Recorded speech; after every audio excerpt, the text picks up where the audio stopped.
Hello and welcome to the Metabolic Balance ANZ podcast. So, this is the expert panel edition, and I am delighted to welcome back Karen Pike, Heather Musgrove, Alexandra Brewster, and Aralina Issy.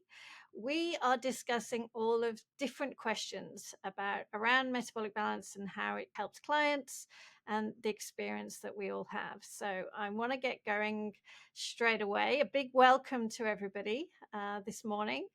And I want to start off straight up with the question, how do we adapt metabolic balance and the use of metabolic balance for people with sort of very specific needs like athletes or chronic or complex health clients? Alex, do you want to go first? Sure. As I was saying earlier when we were having a chat, people approach us with metabolic balance because they see oftentimes their friends, colleagues, loved ones who have had great success in fat loss and weight loss. And we know that it does that very well, and I'm pretty sure one of the reasons it does it so well is because it reduces inflammation. One of the one of the things I think that MB works so well on that oftentimes forgotten is fertility. I've had so many not so many. I've had probably at least half a dozen women who came to me for MB for various health issues and fat loss, it's really stubborn fat loss, thyroid, whatever, who've conceived, which is really exciting. And one in particular, like her one and only child was 9 years old, and she'd had failed IVF and all sorts of things. And I didn't. It was because she just saw me as MB and wanted to lose fat. That didn't even come to the equation when I said, "Oh, have you got any other health issues and stuff?" Because she just thought, "Oh, well, I just can't have another baby." She was heading towards 40, and 5 weeks in, she says, "Oh, Alexandra, you wouldn't believe it. I'm pregnant." And I said, "Is that a good thing or not?" And she said, "Yes, I've been trying for 9 years, 2 failed IVFs." So I think that's a chronic health issue that's becoming pervasive in our Western society anyway. And MB works so well. I think it's from reducing the inflammation and also educating the immune system. Yeah. Yeah, we definitely have quite a few MB babies around the world. I was going to say definitely. I even interviewed on the podcast. There's an episode of a lovely couple who, yeah, they got pregnant. They were totally not expecting that to happen. But Heather, have you experienced that as well? Have you for adapting MB for chronic, for using it for different reasons other than weight loss, I suppose, in different areas? Yeah, I had a husband and wife came together, and I think initially he basically came to be supportive of her, but he'd had chronic allergies, and they had jasmine all up their driveway, and he said all through flowering season he couldn't walk up his driveway, and he was living on Telfast every single day, and he was a tradie and working really hard, and I did have to personalize his plan for him because he wasn't trying to lose weight, but he lost a lot of weight, so we added extra meals in for him. But his sensitivity to that jasmine completely disappeared, and he said that he can walk along his driveway now, no problems. Now he had no expectations of what he was going to gain from metabolic balance. It was more curious interest, but he got a fantastic lasting health benefit that he's very grateful for. Yeah. And using it for sort of specific groups like athletes. Karen, you're a PT, of course, as well. So you've got that extra interest going on there. So what would you say about sort of adapting a plan for specific like athletes? Yeah, absolutely. It's interesting. I had a client in just before who is a cyclist, and for a long time he had heard about metabolic balance and approached me and said, "But I don't think it's going to work for me because it's so specific." And we had a bit of a chat. I said, "What do you mean specific?" And he said, "Well, there's no way that I can still train and eat that much. I need to be able to eat other foods." And that's what I love about metabolic balance, is that we can adapt it and we can change it, and we get the foundation. And then as practitioners, we use our knowledge to make it work for them, to make sure they meet all of their energy requirements, their recovery requirements as well. And I know a lot of practitioners incorporate sort of body composition as well. So for athletes, I definitely bring that in to make sure that they're not losing too much muscle mass and their body fat percentage is still sufficient to support their hormone production. But one of the comments he said to me this morning is that he has never felt better and he has never been able to ride as fast as he is at the moment. And he's a 48-year-old male, so he's been riding for a long time. And he said this has just given him that extra edge to be able to push his performance forward. And we have made tweaks and modifications, but yeah, using good whole foods, even like his pre-workout nutrition is whole foods. He's not using gels and all of those sort of things. He's actually taking dates on the ride with him now, and that's sufficient enough to support him while he's doing that, which is great. Absolutely, because I was going to say the personal best. So many people get personal bests when they're on MB. That's what I hear all the time. Yeah, and Aralina, what would be your take on this?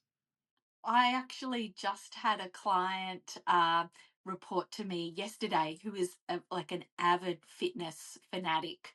That she was on a big bush walk with a whole lot of other people, and she was like, everybody was stopping every sort of 20 minutes to have a snack, and she was like, I was really surprised, but I really didn't need to fuel myself the way I had before. So she just listened to her body, and her body told her, actually, I'm going to be able to make it to lunch. And then she was like, on another day, it was like, actually, this, I've burnt up all my fuel and I need some refueling. And she was really surprised at how her body made it very clear. Whereas before, she was like, I would fuel because that was the right thing to do. And now I fuel because I can read what my body needs and when it needs it. And I think that that's a real game changer for athletes, but also just for people who are really active. You know, if you might have an active job, you might have a very active life. And once you get that metabolic shift, and you're able to read your own body's metabolic cues, because you've had the support of a metabolic balance practitioner to help you read those cues and understand them, that then you can actually fuel yourself the way your personal individual body wants to be fueled.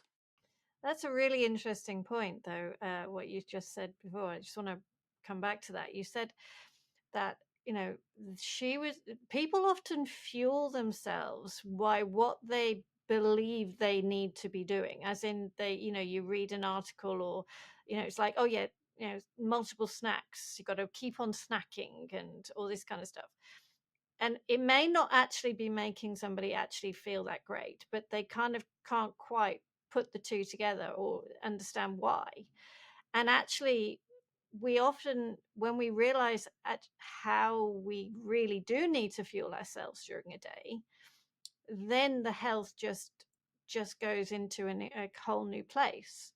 It's again coming down to this generic idea of sort of general nutrition advice, which constantly changes all the time. I mean, that's the thing. It's like I get confused by what the latest advice is to actually what's personally best for you.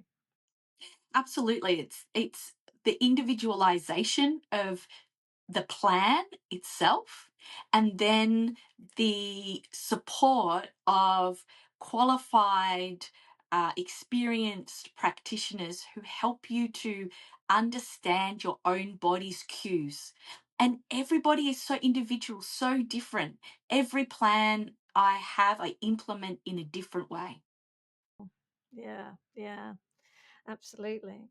And so if we were to kind of think a little bit more about where we see the program really aligning with some great nutritional principles, if we sort of take that, because we've got new research has come out in the last 10, 15 years.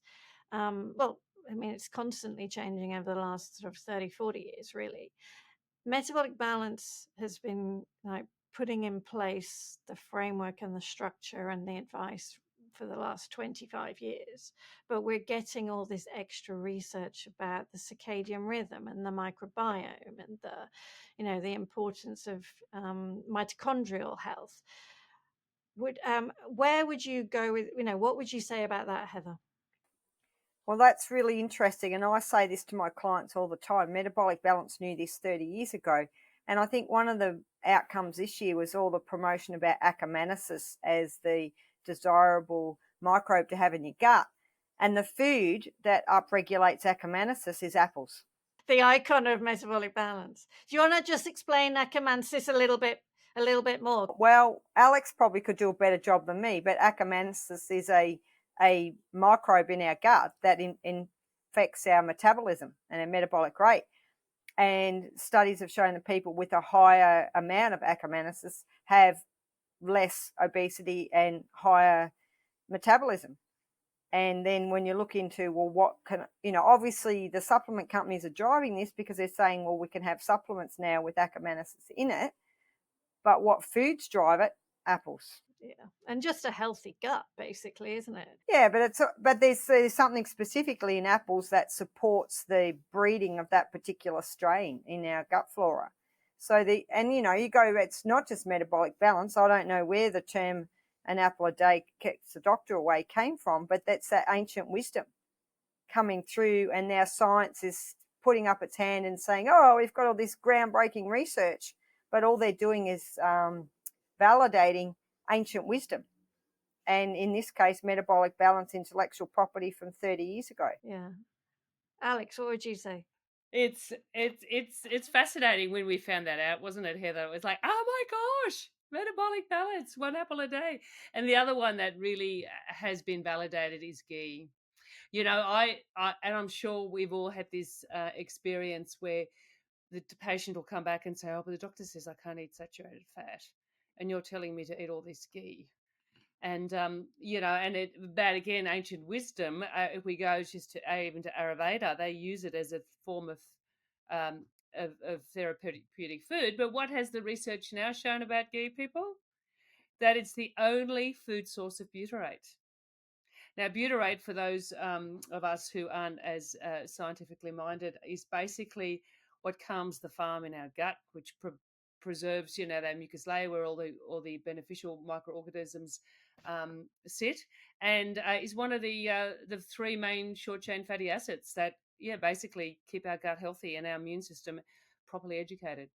And the other thing we found out at IFM in Vegas in June this year was that they presented a study where 14 days of ghee, and it was only about a tablespoon a day, massively bound up circulating toxins. We didn't know that one. It's like, so there's this other big benefit to ghee that none of us knew. Well, no, Alex and I didn't know about.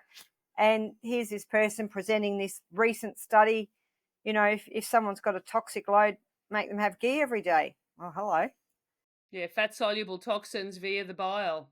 Yeah, but it's coming back to just like bringing everything all in together. We are, what the body has been used to eating for centuries as well. That's really where we're coming back to recognizing it's great fuel, and then we're adding in all of the other aspects to really support the circadian rhythm, because circadian rhythm is so closely linked to microbiome balance, of course. Who would like to jump in on that one?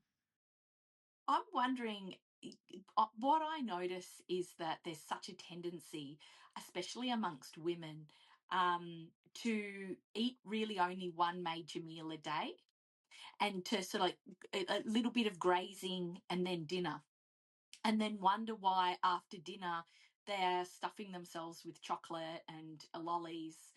And I talk a lot about how eating the 3 meals a day at the regular times, the same time every day, actually creates circadian flow through their day, gives their body an opportunity to expect meals reduces the stress hormones in the body, and increases the sensitivity to glucose.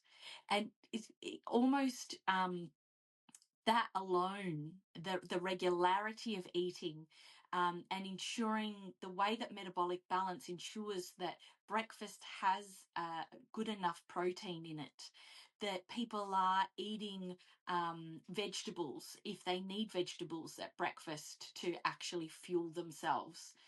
And this bringing the attention to the fuel, like, how am I actually fueling myself? Would we put diesel in a petrol car and expect it to work? We wouldn't. Would we expect to be able to run our car for a month without refueling it? No, we wouldn't. But we have the expectation of our bodies.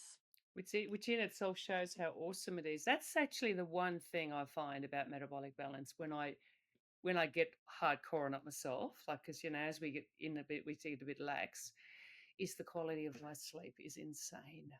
I've never been a good sleeper. I'll put it down to my years of night duty and shift work, whether that's true or not. But the quality of my sleep and how well I sleep when I do my program is actually life-changing.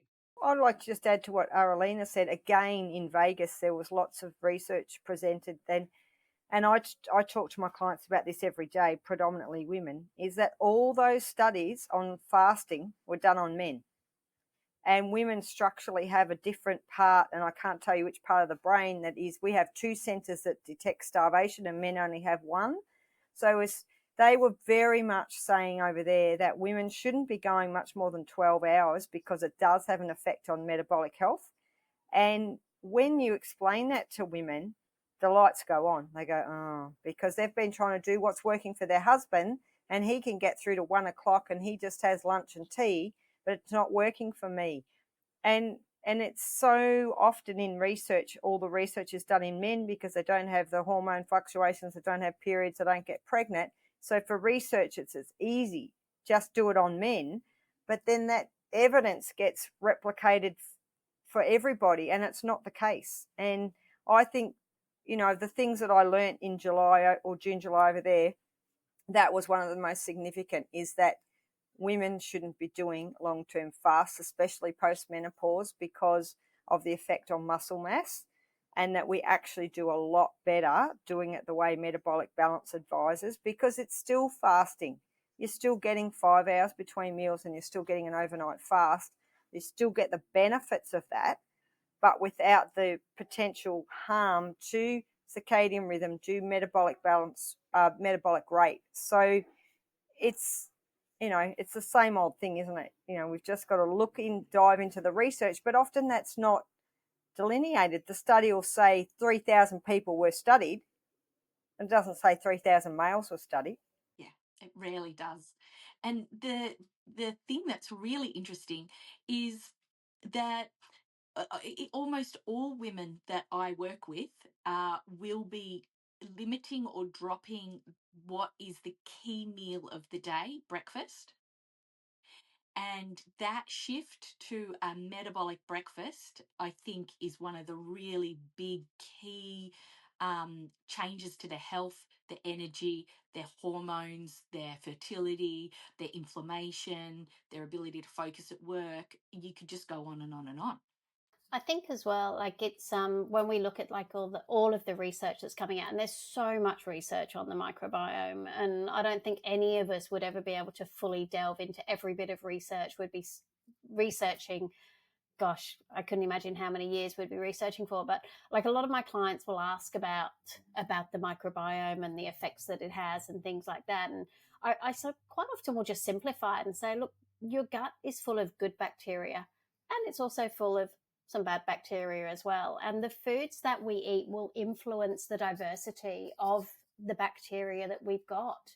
And that nasty little bacteria that we don't want, that's the one that's probably craving the sugars and the bad foods and things like that. Whereas what Metabolic Balance is giving you is this huge diversity of foods that are feeding all that good bacteria, and all of that good bacteria needs different foods. We can't just feed it the one food and expect to have great results. We've got to get this big mix in there.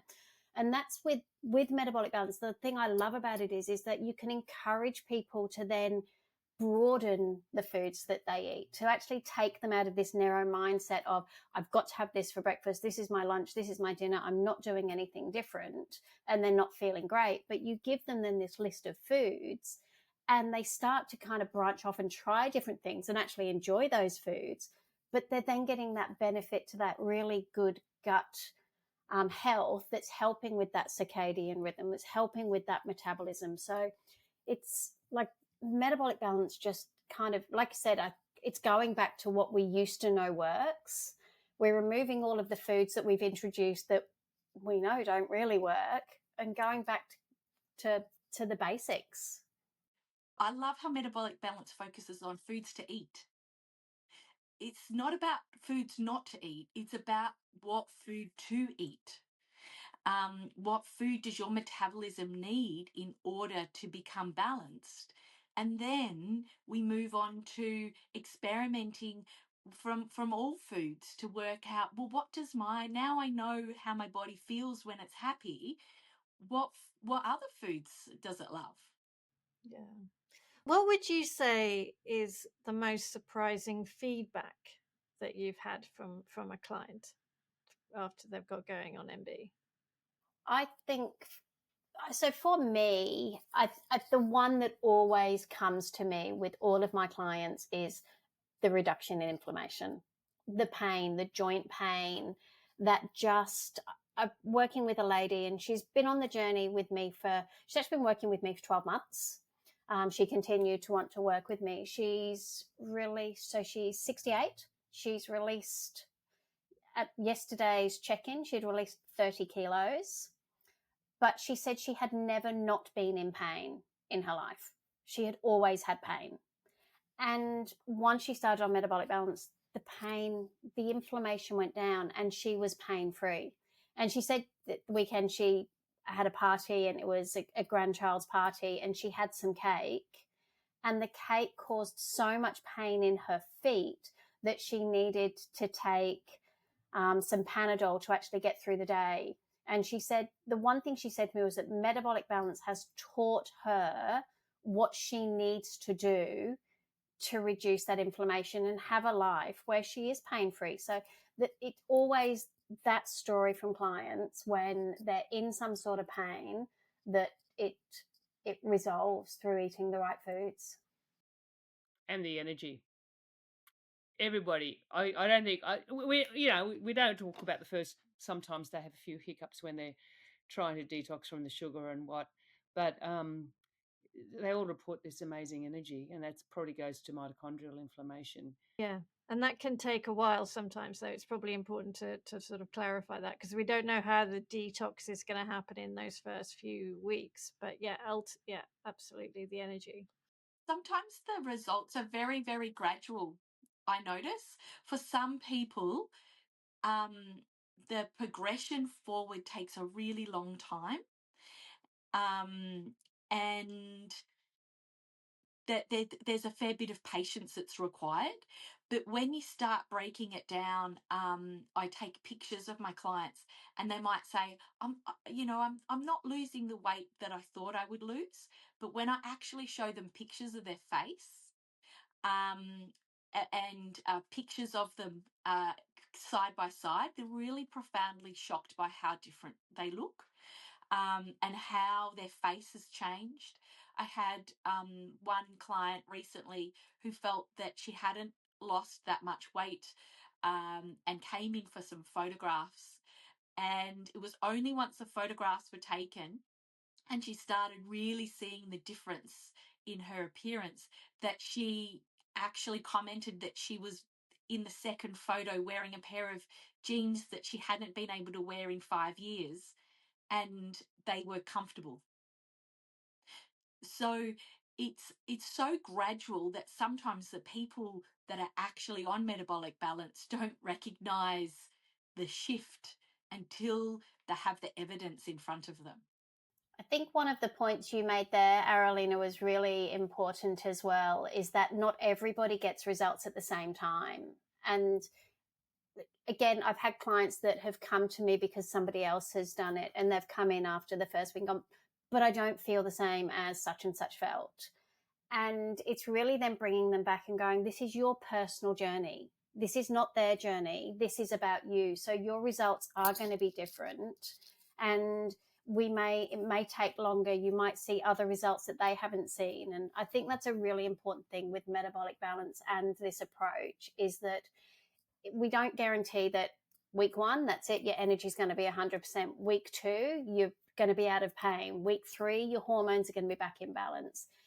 Everybody's different, which is why metabolic works this way, balance works this way. Completely agree. In fact, that client that I just mentioned had come in based on seeing the results of somebody else, and was that exact situation, really frustrated and feeling like she was failing. But actually, when we brought it back to what she had achieved, she realized, actually, I'm achieving so much. I think of it like I think, Cherry, you use this analogy, but I think of it like a stairwell. In our society, we go, right, weight loss, this is where I am, and I'm going to go downstairs and I'm going to finish at this. But it's not actually how it happens in reality. There are all these little landings on the way down, and you don't know where your individual landings are going to be or how long you're going to be on a landing. But when people that I'm treating are on a metabolic landing, I'll often talk about that's when their body is gathering the resources, conducting the detoxification, and really starting to get better pillars down. And that you can't lose weight until those pillars are in place. The body has its own wisdom and its own order of priority, and it will be addressing things that you can't see but are actually more important. Yeah, that's a great point. That's a great point. And Heather, have you got sort of specific memorable clients that you feel that you would talk about right now? Yeah, look, one that comes to mind is a family, and I think I've shared this before. I have a lot of clients that are Italian, and their social life is epic. Like, they honestly have an event every weekend. It's a christening, a confirmation, an engagement, a 21st and 18th. It just goes on and on and on. And it's really difficult for them to manage weight and their social lives. But anyway, this young boy came in, so he's around early 20s. He's studying, and he's quite overweight, and he started the journey. And again, that's difficult. He's living at home, mum's cooking Italian food, but his mum was really supportive. And in his first round of MB, he dropped about 15 kilos, and it was really fantastic. And his self-esteem improved, and he looked much, much better. So important for a young 20-year-old, isn't it? That is so important. Yeah, he hadn't had a girlfriend or anything like that. And then he had a plateau for several months. He didn't gain weight in that time, but he just didn't lose. And then with his round 2, mum and dad came in with him. And so there were 3 adults living in the home.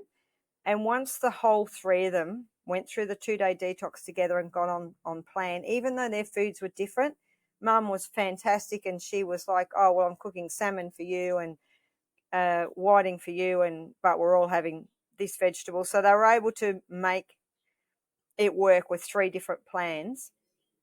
And the transformation in that family was nothing short of remarkable. And he's now down about 30 kilos. His dad's down about 20. And when his dad got his plan, because I presented the mum and the dad's together, the dad's plan had no red meat on it. And his face just hit the floor. He was like, oh my God, you've got to be joking. And I said, look, just stick with it. Trust the plan. I said, in 30 days' time, you can have a treat meal a week, so you can have some steak then. And his wife had red meat, so there was a bit of plan envy going on there. But it was what he needed, and that's why he's released the weight, and the redness and the blood pressure and everything settled down. So the whole three of them have had remarkable outcomes, but quite different complaints and issues have come.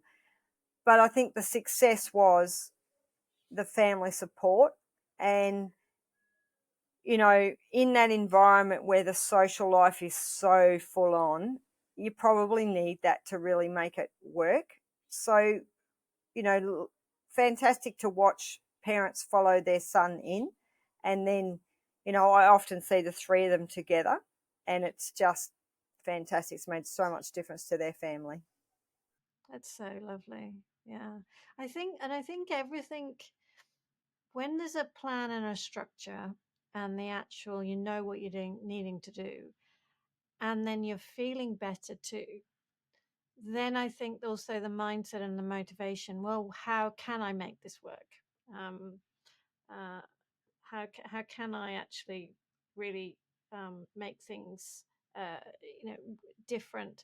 Because I always want everybody to enjoy social occasions, but equally not be damaged by the social occasion.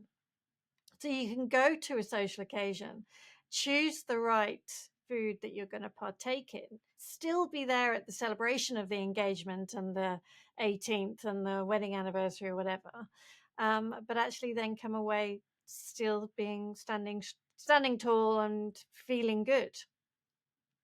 Yeah, Aralina. I think that metabolic balance really educates people about how to participate socially without crippling themselves, basically. And I think it's unique in that way. Like, I'm yet to find any sort of food and eating support which actually encourages and educates as to what to do when you're not eating your planned foods. So when you're out, what do you do? What are some ideas as to how you can address socializing and how you can speed up your metabolism, balance your metabolism, and still be able to work out how socializing works for you? Because I find it's very different for different people. That phase 4 or the long-term phase of metabolic balance really is about finding your unique rhythm and what works with your social engagements, what works with your body, what works within your family. But I don't know any other program which actually has a component which is about addressing that. Yeah, because we want the long term. We definitely want people to stay in a great lifestyle and feel good for life. It's not just a diet. Yeah. It's not just losing the weight and gaining. The term I use when I explain metabolic balance and what I do, so I class it as scientific, holistic, but realistic. So it's got to fit all of those. So it's got to fit, like, we can't just say you have to do this and you cannot go out of the boundaries, because nobody's going to stick to it. We know ourselves, like, we're not perfect. Like, there's times where we're going to make choices that might not be the ones. We might have consequences, or we might go out and go, you know what, I'm going to have something off my plan, but it's still going to make me feel good. It's got to fit into everyday life. It can't be something that doesn't. Because we want long-term success. You don't want it 6 weeks, that's it, I'm done, forget it all. It's that lifestyle change. Well, I think we've actually even uncovered a few more questions for next time as well with this. I can already think of quite a lot we should carry on with. But I think that's a great place to wrap up today. Is anybody want to just come in with a sort of a quick word of wisdom about what would be a key to a success with MB? Just sort of a 30-second kind of, what's the key to success? It's always with me, trust the plan. I agree with Alex, and I also think timing is everything. You know, if you can't dedicate that first 30 days, wait till you can, because if they nail it the first go, they are devotees for life. Yeah, you can really reset yourself. You can do an amazing reset when I say the first 2 to 3 weeks. If you can really find a good 2 to 3 weeks, stretch it out to 4 weeks, amazing. then we can really get some change. Yeah.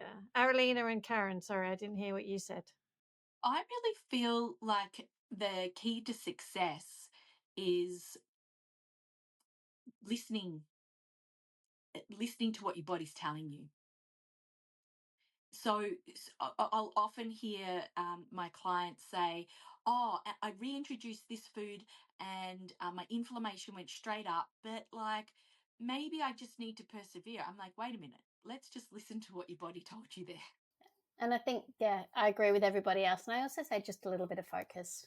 Sometimes you just need to focus, bring the focus back in. Sometimes everything's got a bit blurry. The noise that is around everybody at the moment when it comes to food and nutrition, let's just bring that focus back in, and let's look ahead as to what can be achieved. Yeah, awesome. And I think I would add in my little thoughts is always be willing to do things differently to get different results. If you are determined to just keep doing the same thing, but suddenly think, okay, my body's going to start liking it. No, MB actually is about bringing in, let's do it differently. Let's really get it, everything reset. Let's change things around so that you actually get different results. You get the results that you want. That would be my little advice. Okay, awesome. Thank you, everybody. I really appreciate you joining me today, and we'll pick up where we left off next time. Okay, thanks, everybody. Thank you. Bye. Bye. Thank you.